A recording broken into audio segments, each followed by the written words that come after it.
माणे सजासी मोहब्बत अजबवा असां दे नसीबन जी दुनिया अजबवा असां जे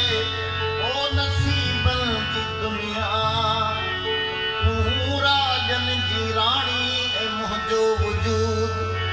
अमीरन जे विच में फकीरन जी दुनिया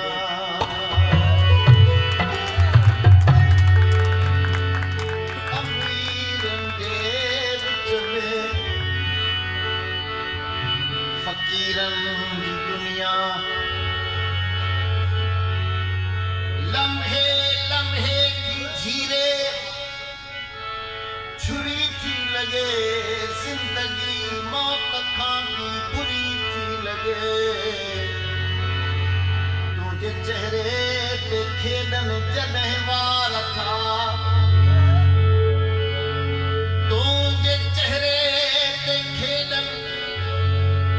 जॾहिं वार था रात ऐं ॾींहं जी दोस्ती थी लगे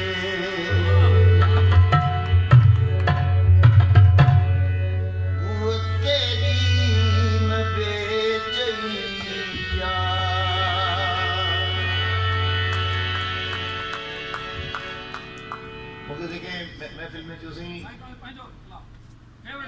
जी सर त चूसी मतलब तहां जी रुगो बेचे ही मुझसे मुझी न सपनी के महबूबा बेचे है महबूबा माना बेचे ही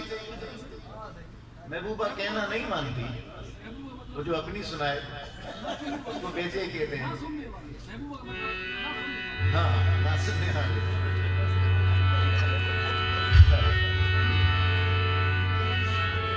अकेली न बेचैया मुखे कल छॾे गैया